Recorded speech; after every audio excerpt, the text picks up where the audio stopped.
Well, a very good morning to you. It's Friday, May 20th, 2022. As usual, we tell you thanks for staying with us and for keeping going here at WES. And this is how we're going to begin the program this morning, the Friday edition of AM Prime. We tell you we're talking crime still, or a series of discussions calling for what some people suggest should be a national discussion, a national symposium, a national conference on crime in Trinidad and Tobago. We're talking this morning with a retired professor, Ramesh Deusaran. That's coming up in a moment. Also, we'll be talking about North Coast Jazz as well. We're talking this morning with members of the Freetown Collective. Their band will be performing at that big event later this month. Also, we go around the region. We're stopping in Barbados, likely this morning as well. The opposition is saying that the government is still not on track with what it wants to do to fund the island's economic performance. We have the staples, the COVID-19 numbers, the music question, and the poll. We hope to be talking also with Mr. Kelvon Morris. He's the minority leader in the Tobago House of Assembly, and the situation is the same. He has suggested that to deal with crime, we have to deal with the root causes. What exactly those are, we'll get to those things as we continue the program this morning. But right now with us, Professor Ramesh Deusaran. He's written extensively on this subject about crime and violence in the society. He's written about bad behavior in schools. And what I remember from my reporting on that issue a couple of decades ago, he was saying that there was he mightn't call it surprising, but a risen level of bad behavior among girls in prestige schools in the country. I remember that from the reporting, but there's lots of stuff to talk about. Good morning, Professor. Good morning, Mr. Johnson, to you and your viewers. Yeah, Pleasant morning. Yeah, man, you could call me Andy. That's fine. All right, well, thanks for agreeing to talk with us on this. I'm not sure where you want to start at this point. In May 2022, we're talking about something that you have been immersed in for some time, writing about it at various levels. Where do you want to start?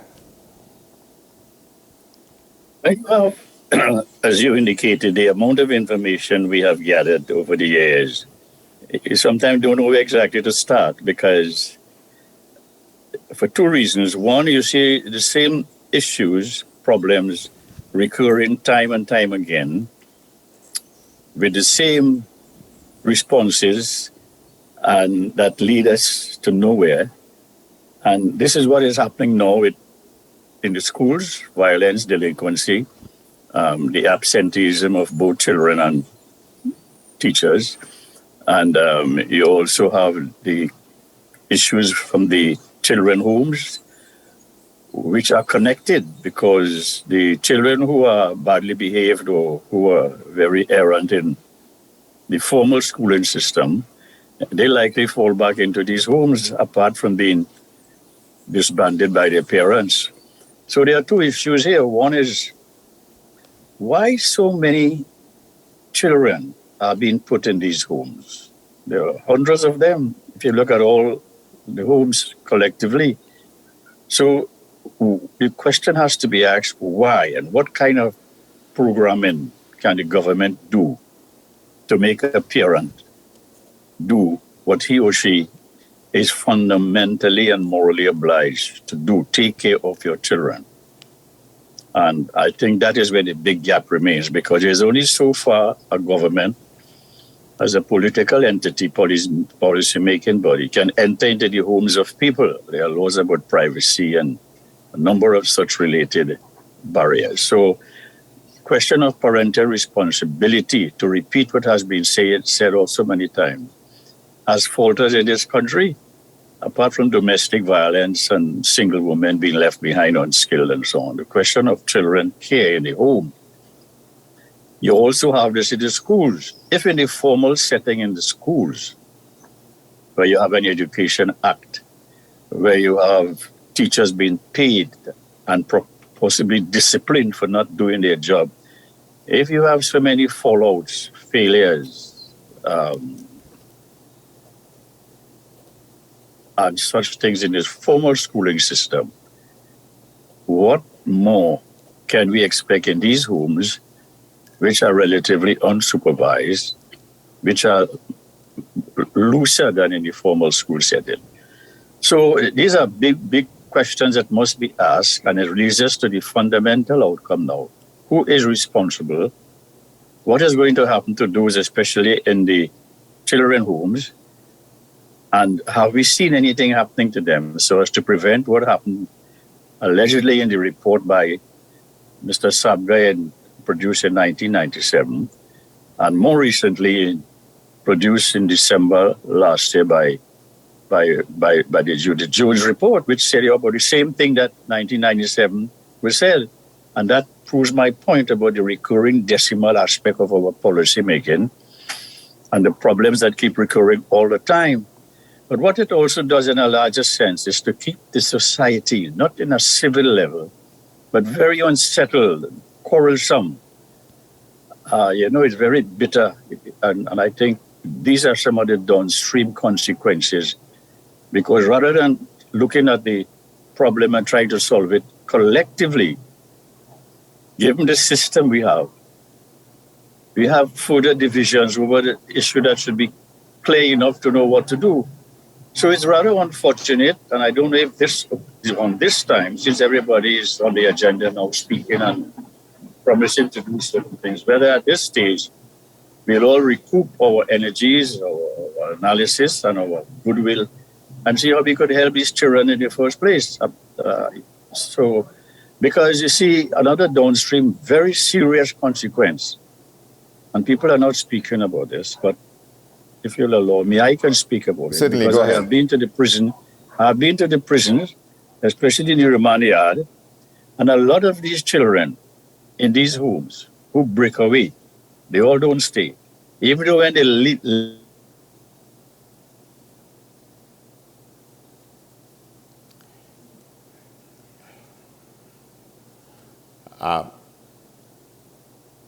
I think we are having some challenges with the transmission. You froze on us, so maybe let's see if we can work that out and come back to you. So stay with us. We'll be back in a moment.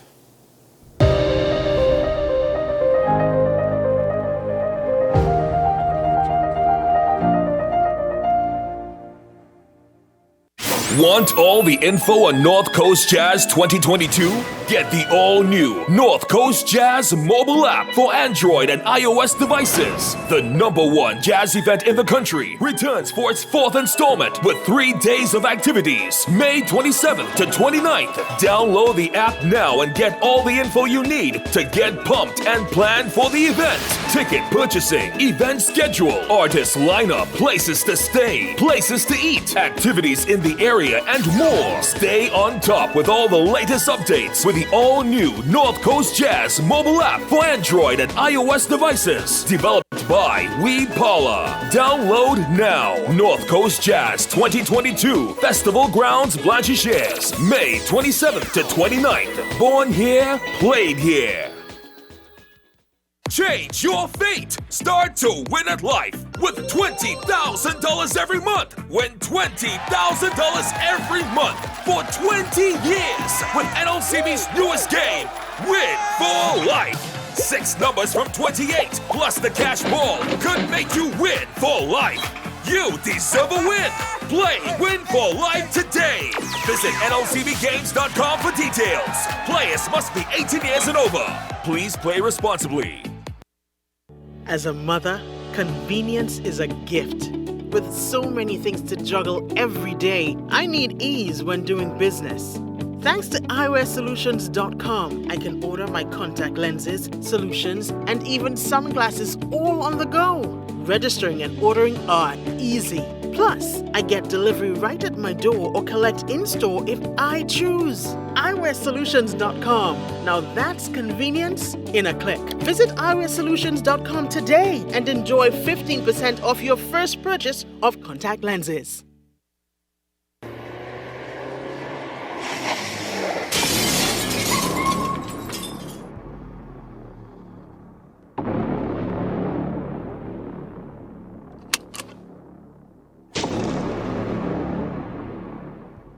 Gift giving during a lockdown can still be hassle-free with a gift from FanZone with delivery options available nationwide. Visit and browse our Facebook and Instagram pages for all your official licensed merchandise and apparel and have it delivered to your door. Find us on Facebook and Instagram. FanZone, we've got you covered. The best way birthday gifts are at dbesttoys.com. Shop for the best brands you love at the best prices. Like VTech, Leapfrog, Fisher Price, Play-Doh, Hot Wheels, Barbie, Cocomelon, LOL, Baby Alive, Crayola. Visit us in-store at Forces Flagship MacBean. Shop online now at dbesttoys.com. Order via call or WhatsApp at 32DBEST to order. And remember, we have the best toys at the best prices. What's the best way to grab the attention of viewers? Please exercise more patience.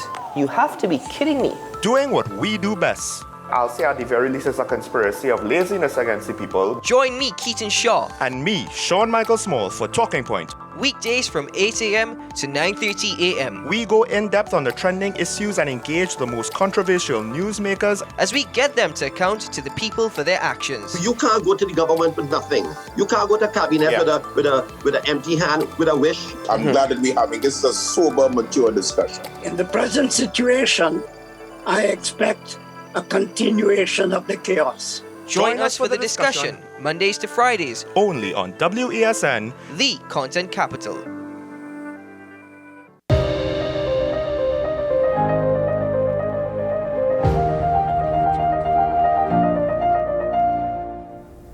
Well, welcome back. We apologize for the break in transmission there, but we're back with our discussion with Professor Ramesh Joiswaran, and you're going to make the point about the situation regarding children's home. You wanted to take a deep dive into that. Go ahead. I was speaking about the relationship between the formal school system, these children homes, parenting, and the remand yard, and they're all connected in terms of these young boys especially, and getting into gangs. So the connectivity that exists is the strategic way in which we have to handle this problem. You cannot deal with one end and leave the beginning untouched, because the production side for these gangs, for example, come from children coming from these homes.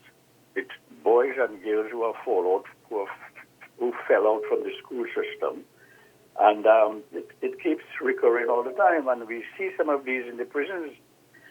The new phenomenon, as is evident by a lot of the NGOs doing work in this regard, are the increasing number of girls who drop out from school and who run away from their homes.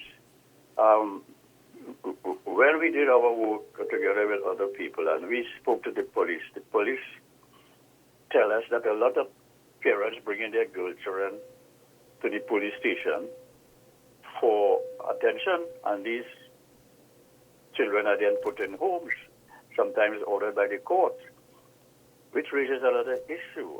I think the court should intervene. Sometimes they intervene with the prisons and looking at conditions and so on. They visit the prisons.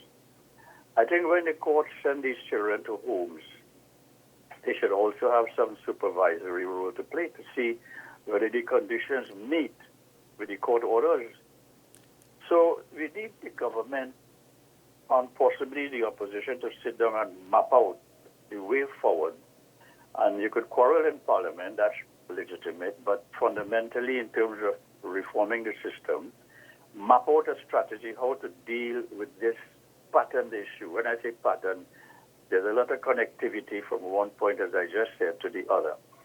We haven't been doing that because I don't know if it's laziness or intellectual incompetence or policy deficiency. But if we don't do that, the society is sinking, because when your young people get into this horrendous situation year after year, one place after the other, what you're having here is a generational challenge. That is the next generation.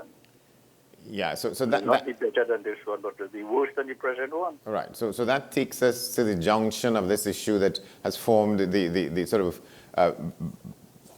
foundation for these series of discussions we've been having. The question as to whether, once again, we need a national consultation, or whatever we want to call it, a symposium, but for people in different realms in the state to come together to once again discuss the question about crime in the society. You can do that because, this sounds nice, and it's a welcome thing because people in this country, we like to talk a lot. We are a very talkative country. I don't mind that. That is their right. but we have held such consultation already. I remember Miss Glenda Jennings Smith. Yes. When she was parliamentary secretary, she went all over the country, meeting the regional corporations and other organizations, presenting what was then called, as I remember, a National Crime Prevention Plan. So there was consultation. There has always been consultation. The consultation on marijuana was a national consultation. There are a lot of other consultations that where crime becomes a subject matter. What I'm fearful about is that when you have these consultations, you raise expectations only to have them fallen and broken once again. So the skepticism and the demoralization of the country continues, even though it was a well-intentioned effort.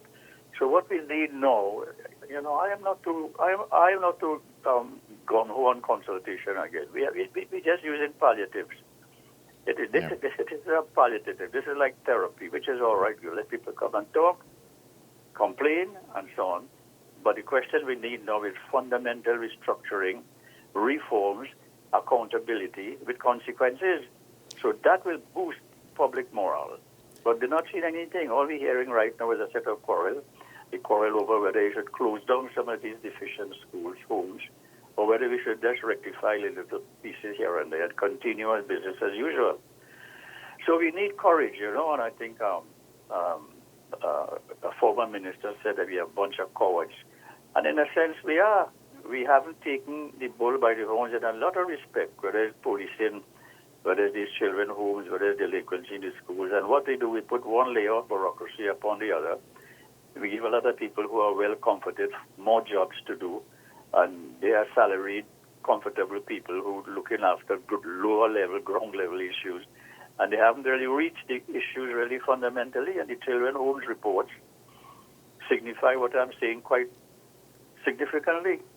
Yeah, I want to come to that because you're a sociologist, you're a criminologist, and I want to come to this issue about what seems to be rampant in this question. Well, people in institutions, they become susceptible and subject to abuse of one kind or another by the people who are charged with taking care of them and supervising them and so on. I want to get to that in a moment, but let me just ask you about the fact is that several of the business organizations in different parts of the country, they began raising the calls for consultation because they're saying that in the face of what we're experiencing in this round here, the government is not saying anything, and people are calling for the government to be speaking out and saying this is what we're going to do, or this is how we're going to approach it, and that has not been happening. What's your view on that?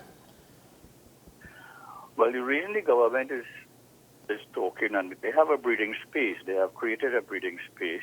That is, they have a group of people looking at the reports, the respective reports. They're analyzing the reports. And as somebody is saying, we're going to get a report from another report. And those delays, it is not it's not convincing to the population. If for example, the report, the recent one, the George report was submitted to the minister in December last year, and then it's about 5 or 6 months you take to bring it to the attention of the public. What happened in the cabinet when the report was presented presumably by the minister to the cabinet? Didn't they see the urgency in this matter? And I don't know why it took so long. Maybe the minister could explain or what, but this is some evidence of the unnecessary delays. And this aggravates the public expectation because these are young boys and girls. And when you hear some of the allegations about sexual abuse, neglect conditions, and all these advantages taken upon these young children, it doesn't sound nice. It doesn't look right, and the political response so far needs to be improved. Yeah. So go ahead. Sorry, go ahead, Andy. Yeah, I was asking. So let's see if we could make something about the fact that when people are in sort of not necessarily in the care of, but under the supervision of other people in institutions, in particularly, you have this.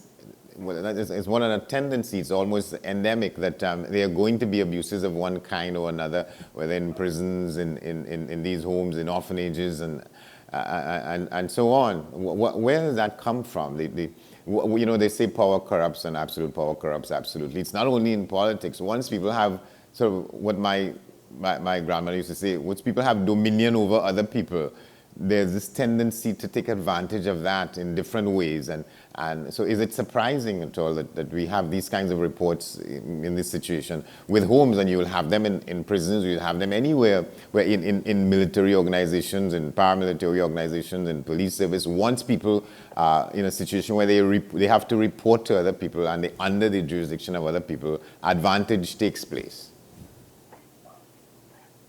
That's a very good point. It is a fundamental point. It happens all the time throughout history, because once you give people power, there are some basic instincts that arise: control, punish, and to reaffirm their supremacy. And that's right. So that is why you have a structure in every institution for supervision, accountability. We have that in the Constitution. That's the role of the courts. But then in the homes now, you see, if you couldn't control, if you couldn't exert the appropriate required control in the formal school system, where you have teachers who are under supervision by a supervisor, by a principal, if they have been absent and if they have been exerting undue corporal punishment on children and so on, missing classes, you would expect, as I said earlier, that you will expect worse in the children home situation. So what people have been calling for is a commissioner, some inspectorate to go around in these schools regularly. This is one of the biggest defaults in this country. That is, you have an inspector for prisons, for example. And if you read the inspector's reports year after year, you will see that it has been ineffective in getting corrections about the complaints. So if you have an inspector or supervisor of these children homes, again, we hope that it could succeed if it does become established. Then the question of power over people, that is a temptation. It's like an aphrodisiac. You run wild. You start punishing people rather than looking in a more ameliorative way to restore people's character, to bring them back on the right track. We keep punishing. And that's one of the failures in the whole system, as if it is a colonial inheritance from the plantation system. But we need a better approach, a more peaceful approach. You could punish where it is exceedingly due, because the public institutions expect consequences from bad action, bad behavior.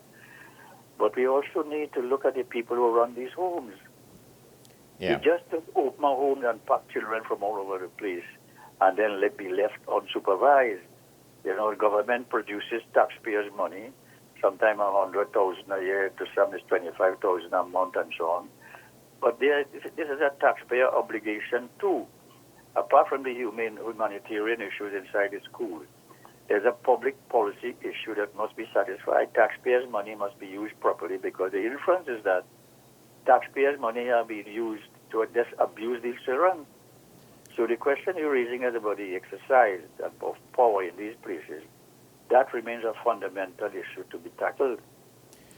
Yeah, I just wanted it came to mind that go back to those reports you did back in the early 20s about the phenomenon of girls in some schools with bad behavior, bullying and so on. Why do you think that is a sort of a feature inside of this feature we're talking about? Girls in privileged schools being bad behaved? You mean those in privileged schools are behaving badly? Yes. I think one of your reports had said that there was a high number of incidents. Well, on the top of it, you look at the relativity. That is, these people who are behaving badly, these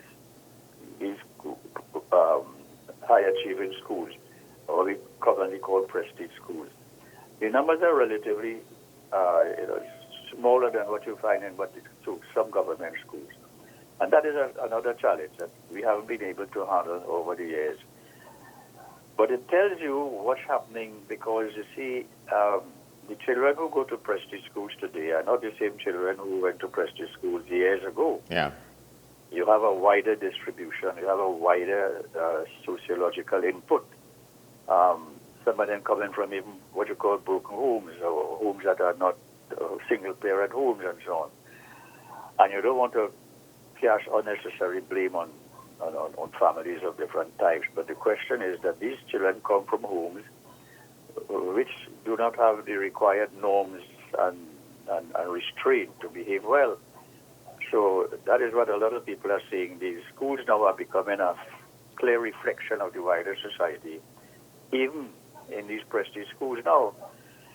So, but the question I come back to is, why is this happening? I mean, if it starts from parenting primarily, because that's where it really starts. A lot of these things start.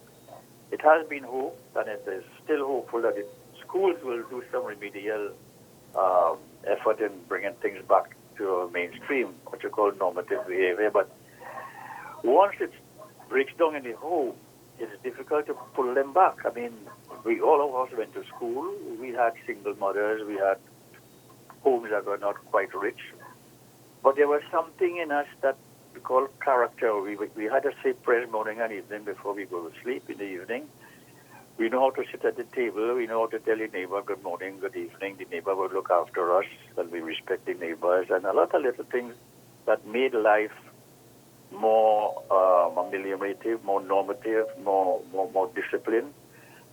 When you go to school, you check your nails, you look at your shoes. You couldn't come late because somebody will be outside, the principal or somebody looking at you coming late. You have to have a good excuse. So some of those things have fallen by the wayside, and we don't know why, because these problems we inherited now didn't happen yesterday, and this is the problem with social issues. These are incremental output, year after year. Government come in, government go out, and the same problems occur more and more.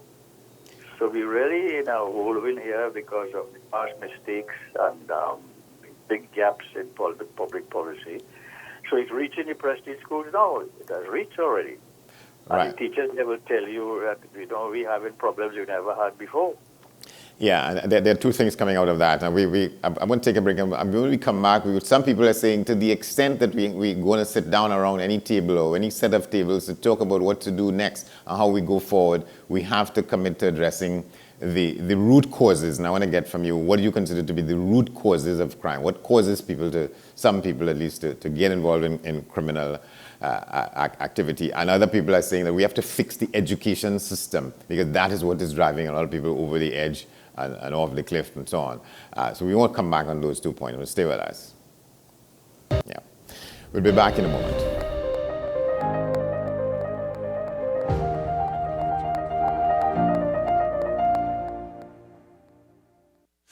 North Coast Jazz 2022. Sound the horns! After Family Saturday, the sky ignites with Blue Sunday, where Juve meets Pan meets soca. Juve meets Pan meets soca. Look how the sun now raising up, and the crowd now waking up. The atmosphere have vibes, and nothing can break it up. A Juve experience featuring Hadco's Phase 2 Pan Groove. Mixed master DJs and powerful soca. Witness the expression of a newfound freedom with paint and vibes. Vibes, vibes, vibes, vibes, vibes. Dance along to the music of our national instrument. Blue Sunday, a colorful experience, a tradition you won't want to miss. Sunday, May 29th, Festival Grounds, Blanchisseuse. North Coast Jazz and Heritage Festival 2022 comes alive. 3 days, 3 events, 3 experiences. Born here, played here. Sound the horn! Get your tickets now at Crosby St. James, Extra Foods Arima, Sagre Grande, Grand Bazaar, Endeavour and Chaguanas, Digicel Trin City, C3 Mall, and Digicel Head Office, 11C Marval Road, WESN, 38 Gattaca Street, Woodbrook, Suntix.com, or call our ticket hotline at 628-5835 or 681-1516. North Coast Jazz and Heritage Festival is brought to you with the kind support of the Inter-American Development Bank, Digicel, Angostura, Amco, Hadco, Blue Waters, Royal Castle, Gittins and Gittins Real Estate Agents, and WESN.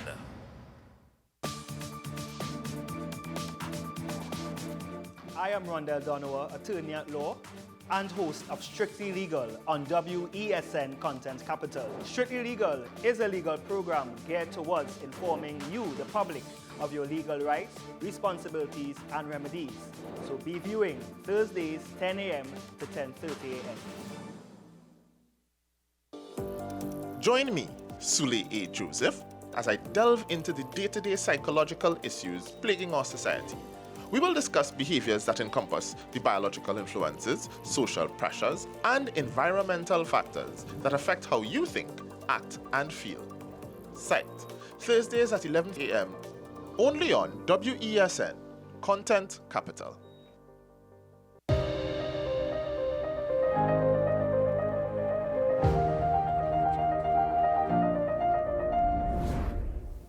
Welcome back to our discussion with a former independent senator. We didn't say that in the beginning, but he was that as well. Criminologist, sociologist, Professor Ramesh Josaran. The question with crime in Trinidad and Tobago, what to do about it? What are we doing about it? So welcome back, and thanks for staying with us. Let's talk about that now. So those people who are saying that if we have to have another consultation, we have to talk about the root causes, and we'll get to that in the discussion we want to have early next week with the minority leader in the Tobago House of Assembly, Kelvin Morris. He's saying that we have to deal with root causes. So what are the root causes? And there are people who are saying that yesterday we had the political leader of the NJAC on the program, as well as the former president of the TTOC, Brian Lewis, and Kwasi Mutema. And they're talking about, so we can't treat with one kind of crime alone, we have to treat with others. And a lot of people point to what they call white-collar crime. So you can't treat with the guys who go into places, smash showcases and take out what they want, put guns to people's necks and take what they want, if we don't deal with what is called white-collar crime. How do you address those things? The issue of root causes, it tells us several things. One is that it looks as if we are only dealing with the symptoms, the outcome of these causes, are not the fundamental reasons for people committing crime, whether it's white collar, blue collar, street crimes, and so on. Yeah. Now you can look at it, root causes, in two ways. One, the cause of somebody committing a crime is because somebody had a desire, a wish in his or her mind to commit the crime. That's where it starts. You can look at it in that way. The question of lack of moral restraint, if you can call it that, in not doing wrong to others, not taking what is not yours in terms of property crime, not hurting someone unnecessarily or even when provoked, the use of undue force. Those things start from the human being, the mind, the temperament, the emotional outburst. So that is a root cause. How do you cure that in terms of character, moral restraint, and so on? The other side to look at it is that, well, what goes in the human mind, in the minds of these boys and the young men who committed crime, even white-collar crime, is how did their character become so? What were the structural conditions in the home or in the school or wherever that created this kind of character? So the root cause is not as easy as it sounds. Let me give you one illustration. Let us look at the home. People say, well, it's the home. You have to get the root causes dealt with at the home. Yeah. Who will do that? How far could a minister or the police enter the home to tell the parents what to do? Would they punish the parents for irresponsibility, lack of care? How far can public policy enter the home to discover and deal with the root cause?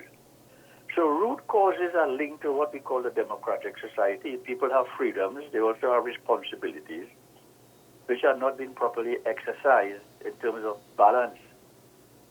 All these freedoms we have in the Constitution, in Section 4 in the Constitution, freedom of movement, freedom of speech, freedom of assembly. Freedom of movement gives the criminals freedom of movement to move too with their vehicles. Freedom of speech, they can make contact in the telephone. You can't stop that. There are limits towards privacy. So if there are limits towards privacy, it includes the homes as well. And if there's a root cause from the homes, how do you deal with it? So it brings us back, it might sound abstract, but it's a fundamental issue. The lack of responsibility all around in institutions, schools, the homes, even the church. There are a lot of complaints about about the church schools and these children who run by religion. Yes. Now, you would expect these people to have character. They have religion. They preach the Ten Commandments. They have different holy books. If it happens there, where else shouldn't be happening? As a more secular domain. Yeah. So this is a serious issue. It tells you in the society, while you're dealing with crime and so on, you have to deal with the values in the society and how these values emerge. Now, that is a big challenge for government. And I would say, quite respectfully, you can't blame government for everything because government have limits by the Constitution. And people must have individual responsibility, and we haven't preached that as much as we should in this country. We just exploit irresponsibility by giving rewards to those who have this dependency syndrome rather than showing initiative, self-responsibility. We could have a set of welfare programs and so on, but you cannot let people believe and act as if everything will be done for them. The question of responsibility, especially as we have come out of indentureship and slavery, the question of responsibility and initiative, pioneering spirit should be fundamental in our existence. Right. And we have lost that. Right. I'm glad you mentioned about programs, social programs, and so on, because again, there have been many over the last decades of one kind or another to address people who are seen to have been disadvantaged, people who didn't do well through the education system, people who come from endemic poverty and so on, and they needed some kind of a startup, some kind of a lift. There's one kind of somebody's, likes to call it a smorgasbord of different kinds of social programs. These things don't seem to produce the results now. And so there are those people who are not undervaluing what they're saying, but it is as though people are saying that if you're going to deal with the guy who takes up a gun and goes into a store, smashes a showcase, takes what she wants, or just committing robberies and murders and so on. If you're going to deal with that, you have to deal with the people who swindle us. People like to talk about business people who make deals and what they call white-collar crime. So you have to be seen to be dealing with that to the same extent as you're dealing with crime on the street. How efficacious is that? Well, the point you're making is that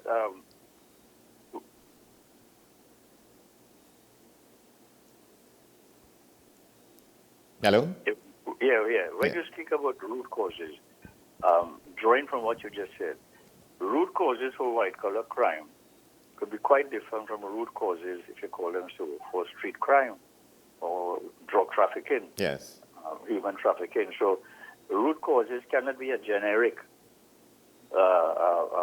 point. It has to be disaggregated into somebody who committed arson, for example, is a different motivation from somebody who committed white-collar crime, who selling disrepaired used cars and so on. Yes. So root causes, it is a fundamental issue. People want to know what caused this and what caused that, but it needs to be carefully analyzed.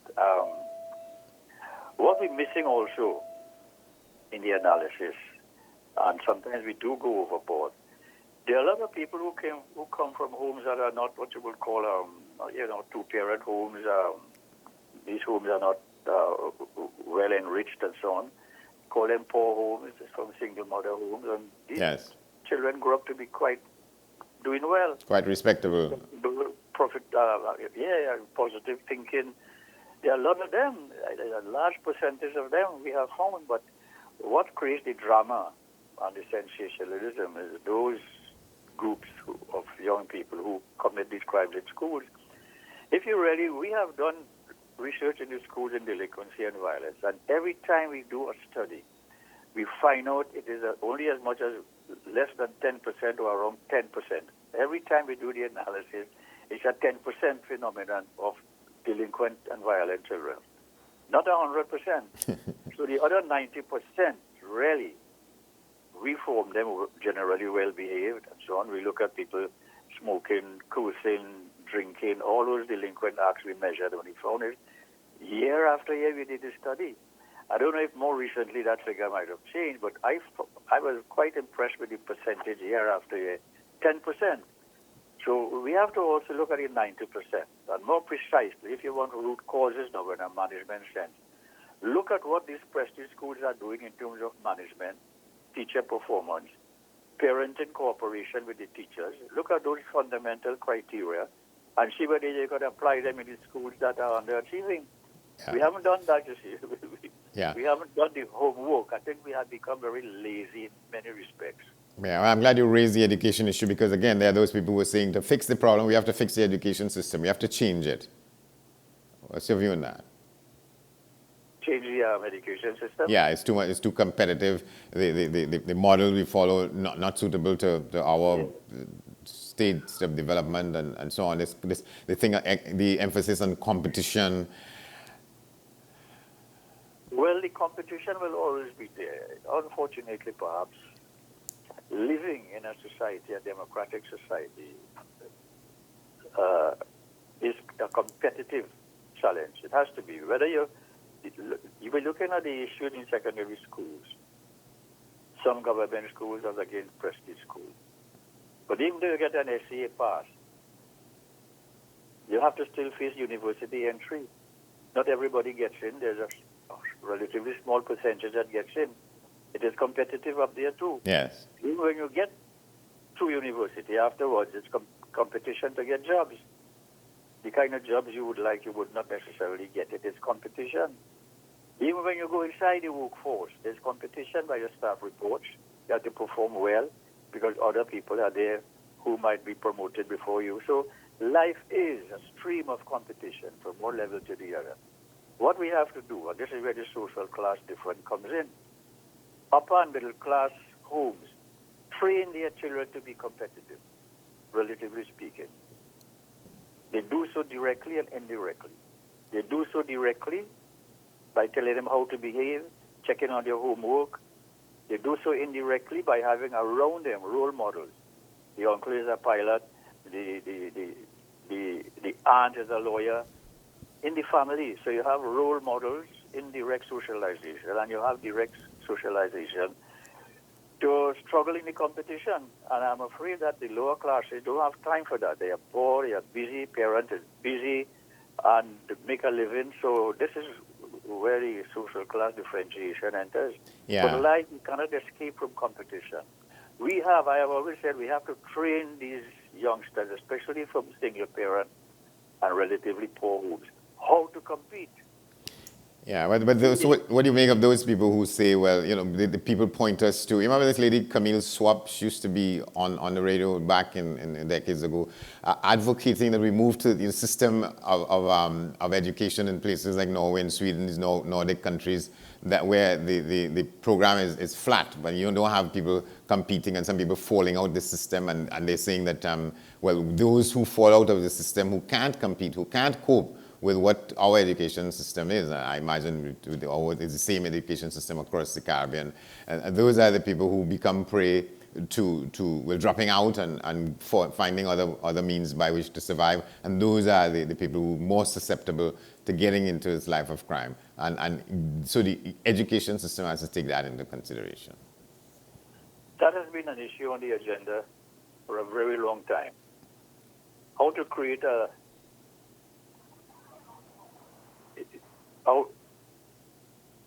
Yes. Yeah, that has been on the agenda for a long time. How to create a level playing field through the curriculum in these schools. Yeah. How to flatten it. And we have been looking at models in the Scandinavian countries, in Germany. But it's not a perfect level field because you have alongside the grammar type, reputable vocational training. I have been to Germany. When I look at what the school system is like, even those in prisons, they're doing carpentry, serious work, electrical engineering, serious work, which has a reputation and proper income. But we are stuck with a value system here, which makes it difficult to move away from the grammar type education. Everybody who passes the SCA at the high level, they want to be a doctor, they want to be a lawyer, they want to be an accountant. They're not speaking about the things that should be diversified in terms of the curriculum. So it's a value system we have to escape ourselves from before you reform the curriculum, or you could do it the other way. If you reform the curriculum to the point where parents object because you want to pull their children into vocational training when the parents don't want that, you will have a problem there. So we have to educate the larger public, and it's not going to be done overnight by having a committee reform the curriculum and you announce it. You have to do some training. Educational reform comes by changing the value system too, and let parents to accept the changes. Yeah. Because a lot of parents, they don't think about, carpentry and plumbing and electrical wiring and things, They think about, my child must be a doctor, because when your child is a doctor and everybody visits the home, Yeah, prestige. it's a fame, you see. It's something about the value system. Even though the doctors might be getting the same salary as the fellow who's doing plumbing, or even less, that doesn't matter. I want to, we just have a couple of minutes. I want to ask you, what do you make of the fact that, so in the midst of all these programs about anti-gang legislation, and so we have that in place, but since we have the legislation, the number of gangs in the country have increased. Where the Commissioner of Police was saying last week, 136 gangs. When we have a law outlawing people being in gangs, outlawing the existence of gangs and membership in gangs, what accounts for that? Well, I was in Parliament when I think the early anti-gang legislation came up. And having now out of Parliament and seeing the series of anti-gang legislation coming up time and time again, my view, both from the data collection part and the policy analysis part and then after being in Parliament, is that there is enough legislation now to tackle effectively gang formation and gang behavior. Because in one of the acts governing anti-gang, it defines what is a gang member. It defines clearly what is a gang.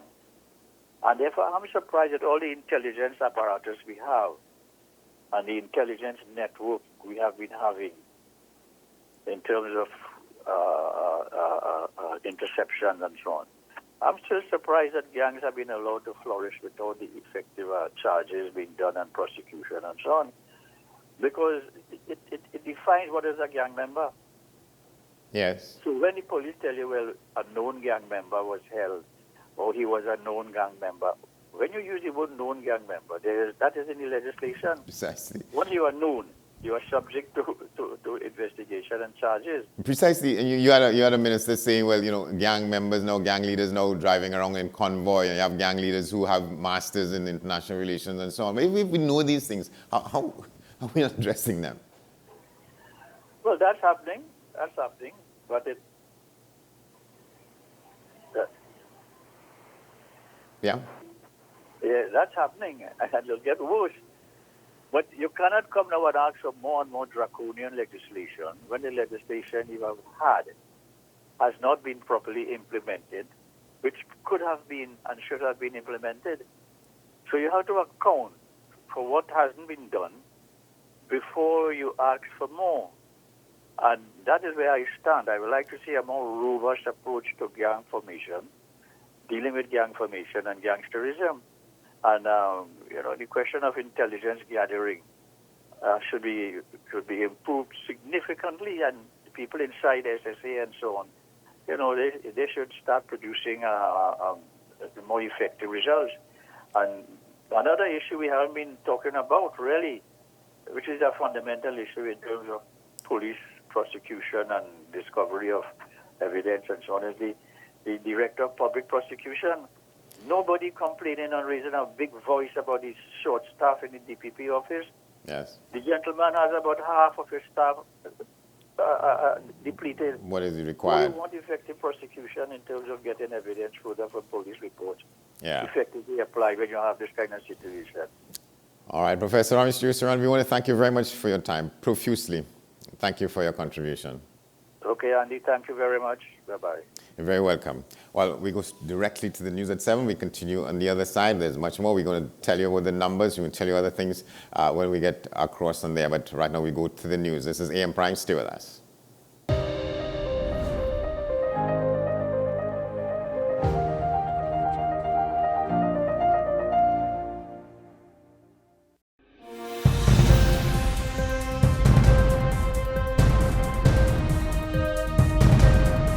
7 is out. All day is in. WESN News on the hour. We have been apart for a long time. Now let's get together once again. Let's welcome you back. Family. North Coast Jazz 2022, May 27th to 29th. Born here, played here.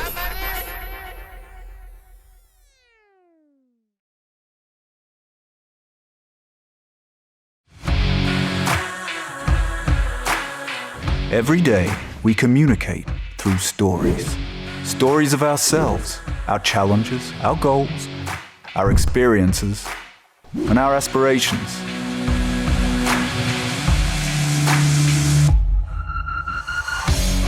Storytelling is an art that we have mastered. WESN Film Studios comprises a collaborative team of experts with extensive industry experience locally, regionally, and internationally.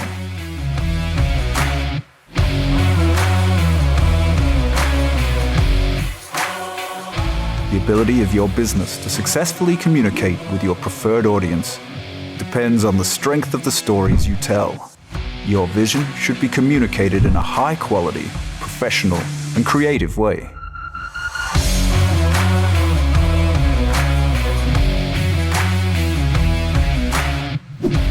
From concept to post-production, advertising to film, multi-camera productions, live events, streaming, and virtual conferencing, we are WESN Film Studio. Let your own unique voice be heard and your vision realized. Call us today at 628-5835 for your next production.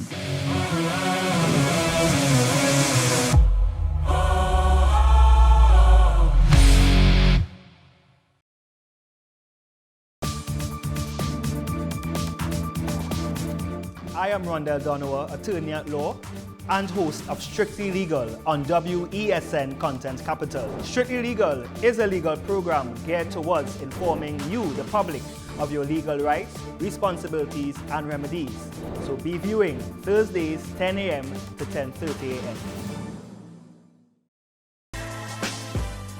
Let your voice be heard. Call Madam Fix-It on WESN, the only place that effectively helps you with your woes. Having problems getting onto government agencies, water woes, NIS and pension problems, potholes, and much, much more. Call me, Madam Fix-It, every Monday, Wednesday, and Friday, right here on WESN. Let me fix it for you.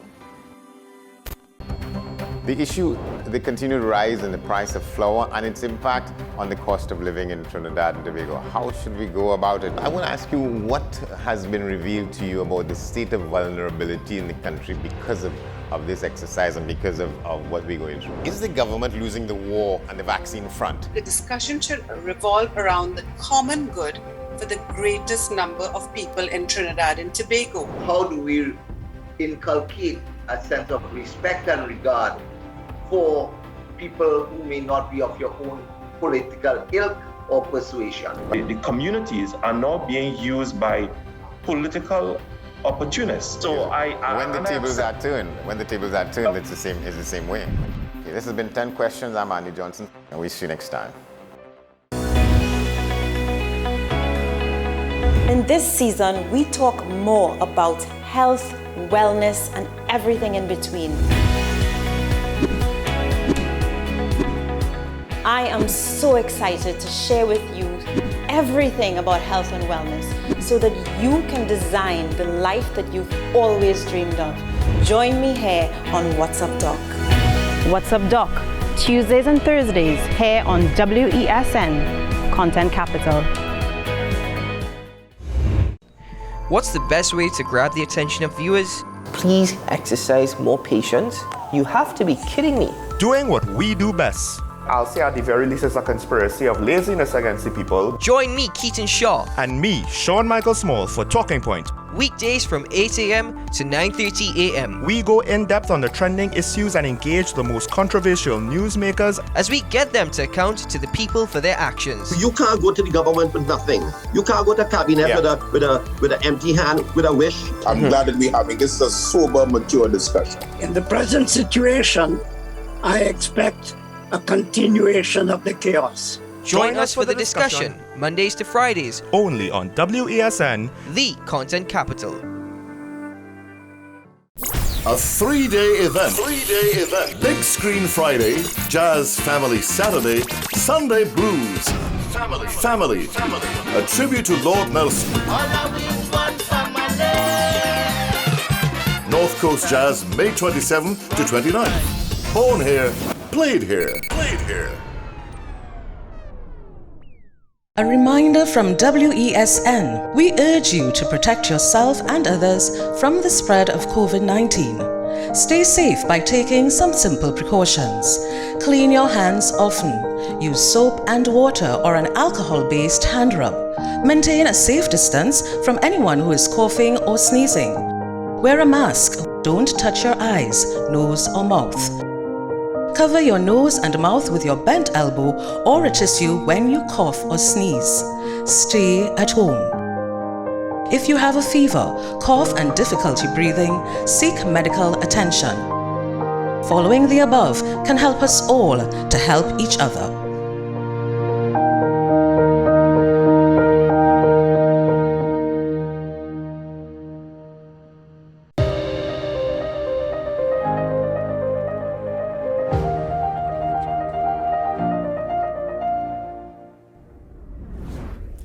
All right, welcome back to the program. We've been talking and telling you about in different ways in the news and in the advertisements around here over the last couple of weeks about the thing called North Coast Jazz. That's coming up at the end of the month, next weekend. We're talking about a tribute to the great Robert Lord Nelson. We get to that in a moment. We're talking with a gentleman from the organization called the Freetown Collective. But before we get there, we want to share with you the numbers, the COVID-19, as well as the news. They poll, the question, and the responses. So let's look at the numbers now, what they say for COVID in our midst on this day.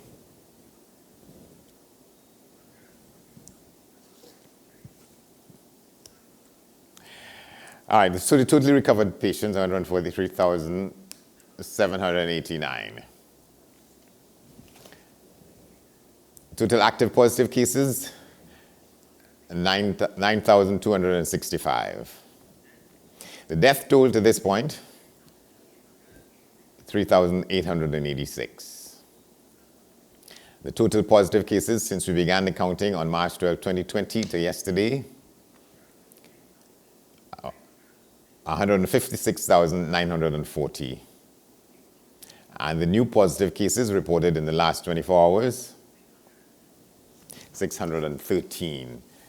And the people in hospital as we speak, 204. So those are the numbers for COVID-19 in our midst on this day, May 20th, 2022. Let's tell you what the Newsday poll is, the question and the responses. So the question is, what do you think is responsible for the emergence of younger, more violent gangsters? And here are the responses. One says poor parenting as well as poor government. The other response is seeing their older counterparts benefiting from continuously getting away is all the motivation they need. Another response, people who were thrown out of the madhouse too soon and put back on the streets, and PNM voters as well. Well, that's the response. The final response, poor parenting, and poor parenting can come from government and private sectors not paying a decent salary, so persons have to work 3 to 4 jobs to make ends meet in order to provide basic needs. By the time parents reach home from working 12 and 14-hour days, who has time to spend with their kids? Society is playing a part too. And this goes deep. So those are the responses to the question, what do you think is responsible for the emergence of younger, more violent gangsters? All right. So just before we get to our discussion with Mr. Mokeel, we want you to watch this.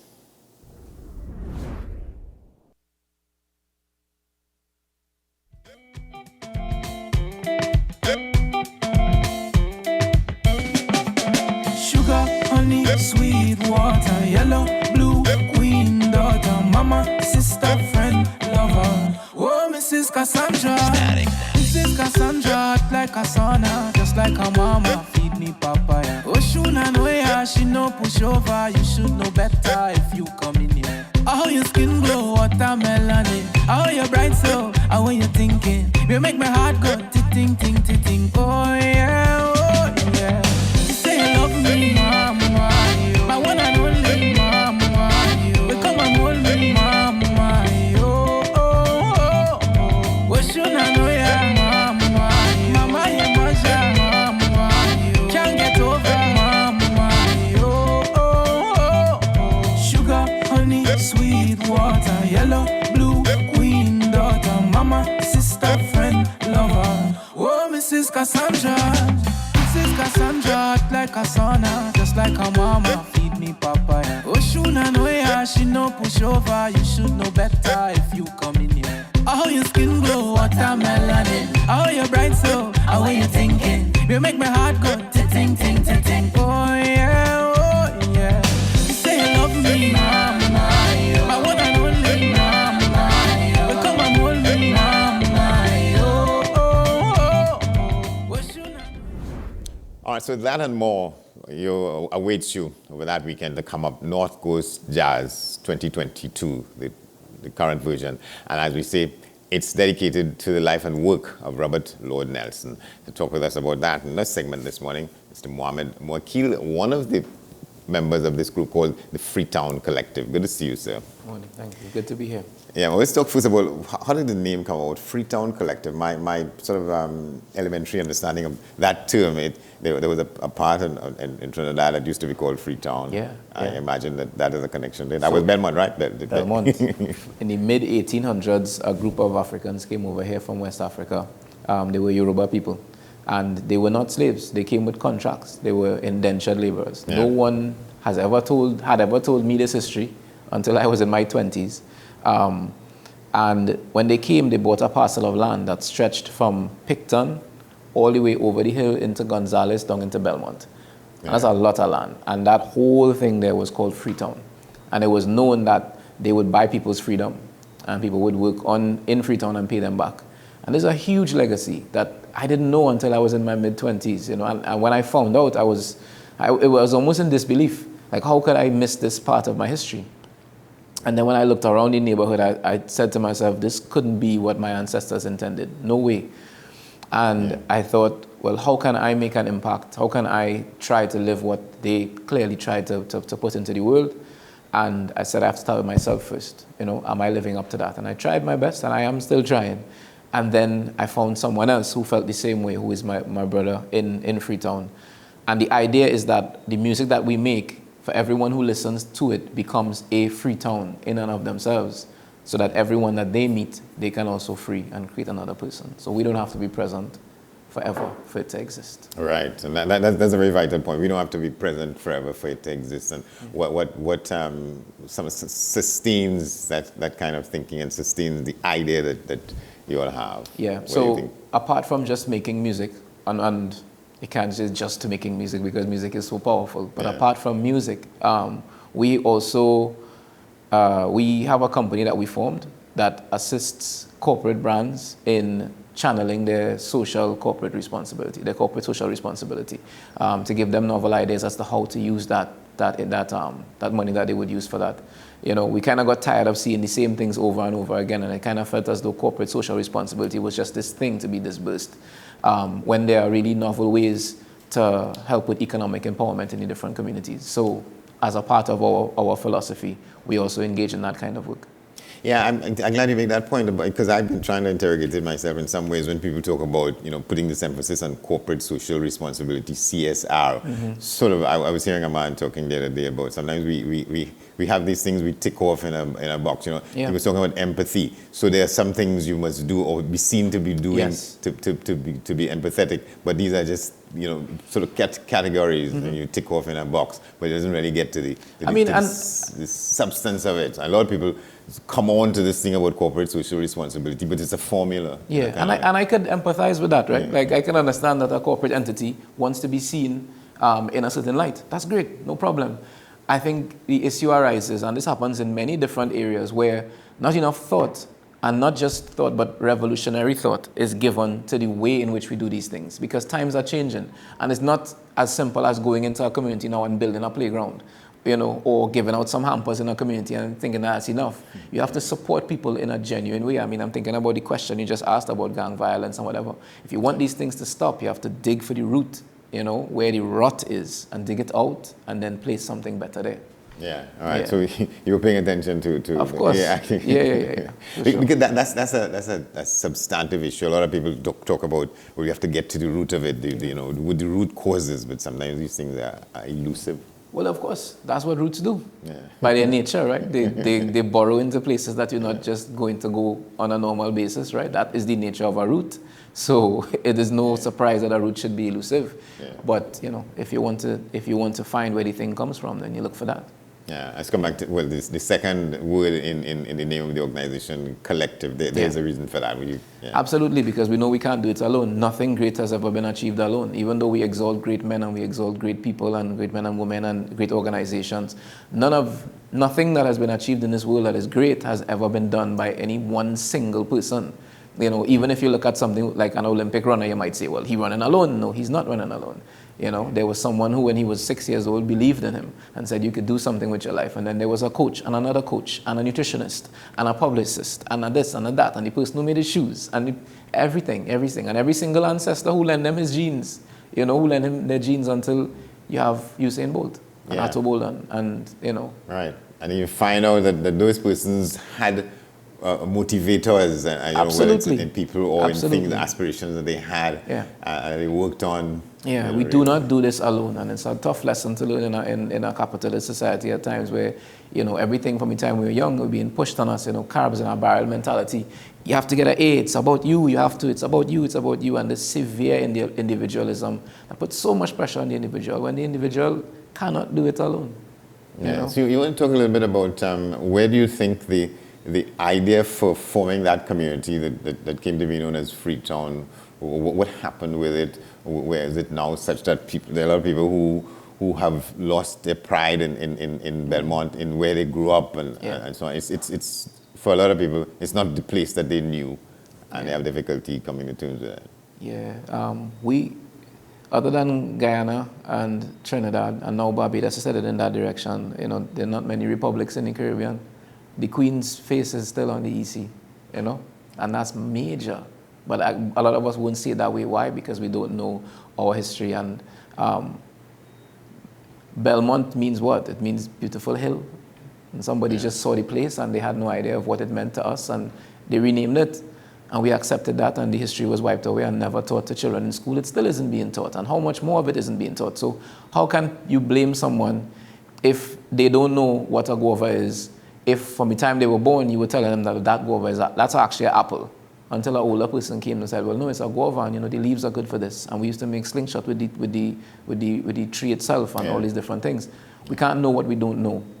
So we can't blame people for not acting on what they don't know, Until we know, then we can act. You talk about the money, in 2009, was it? I think they had a referendum in St. Vincent because the government was wanting to go Republican. And on the ground in Kingstown, I'm talking around and talking to people, and there were people saying no because we want the Queen face and we money. Yeah. We had there was a drive to change the names and some of the statues in Trinidad, and there was a particular thing that happened at Milner Hall in UWI, where we learned that Milner was a very good friend of Cecil Rhodes, the architect of apartheid, and that he had a hand in these things, whatever. And he came to Trinidad, and there's a history there, but the hall was named after him.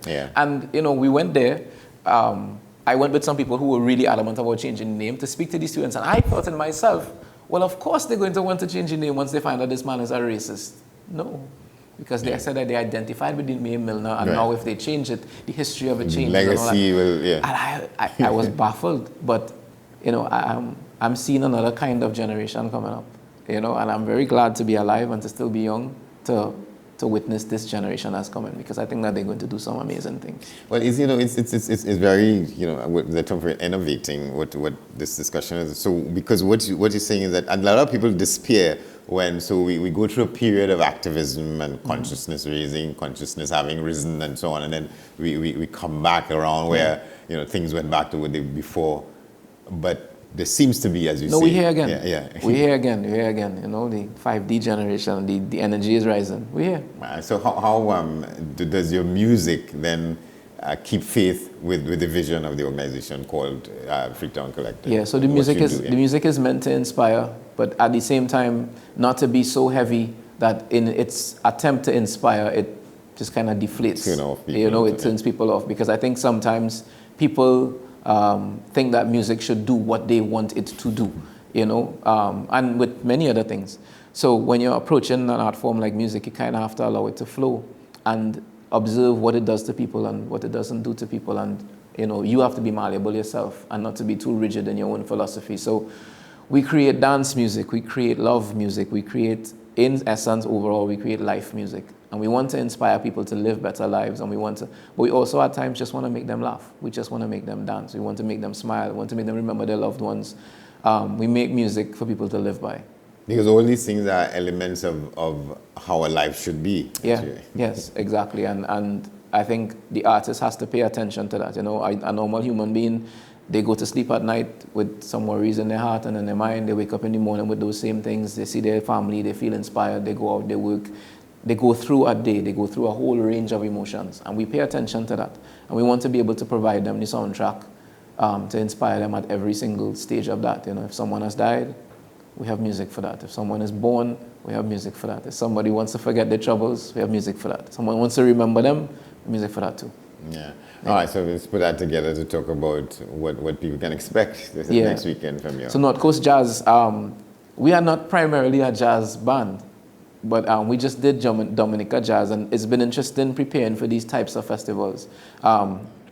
We are primarily singer-songwriters, so we do pay attention to the music very closely and to the lyrics very closely. And for this particular event, we've brought on Kyle Peters, who is the band leader for Destra as well, and he does a lot of arrangement for different bands. And we've challenged the music a bit. So we've pulled out some of the songs that we feel could have different arrangements. We've challenged the music to be a bit more jazzy, whatever that means. Yeah. We're just changing the structure a bit to make it sound a bit different. Yeah, because, there's this term, all that jazz. Mm-hmm.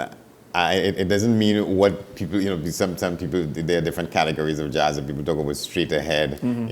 You talk about pop jazz, modern jazz, and so on. So the jazz, it's a sort of wide canvas, doing things with the music, experimenting with it, taking risks with, I think there's a huge problem when you try to intellectualize art and you try to create a formula for it and say that this is what it is, because the thing is so malleable and it's so,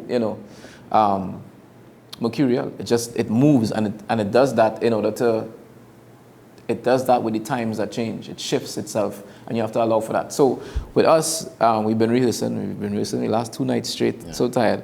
But yeah, we are looking forward to these types of opportunities. North Coast Jazz has a kind of a tradition to it. And we're really glad to be a part of that. So we're looking forward to this performance, really are.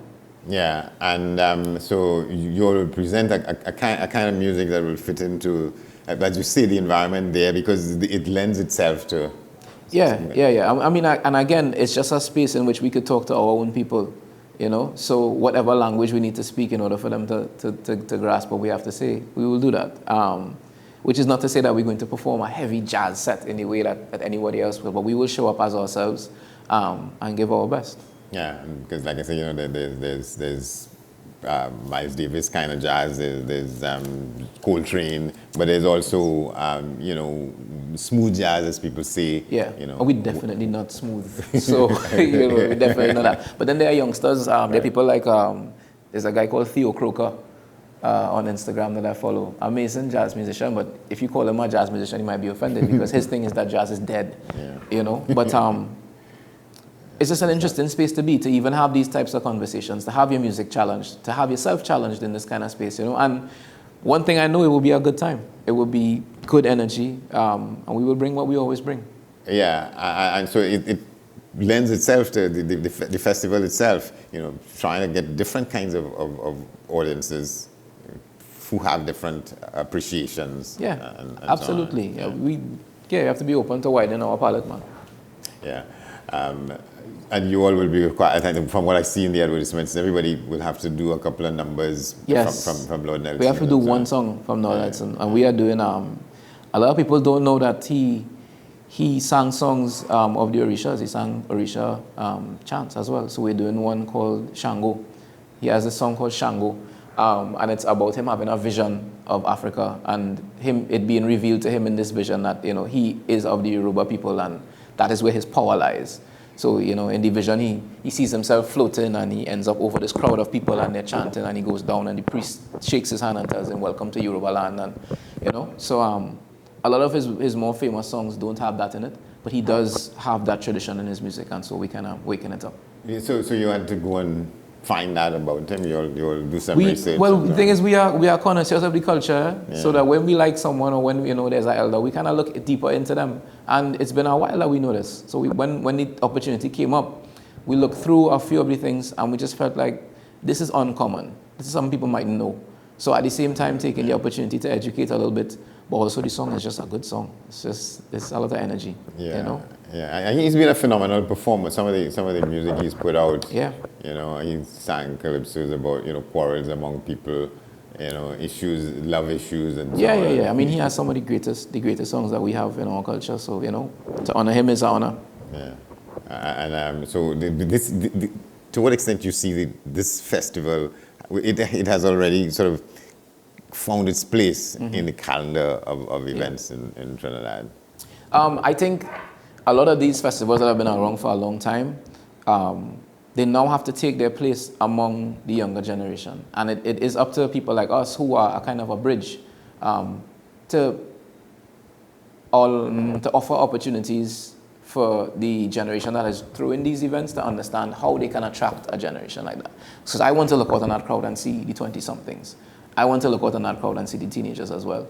And there's no reason why they shouldn't be there, except that we might market it in a way that they might feel that it's not for them as well, And then sometimes older folk tend to act as if, well, we don't really want them here.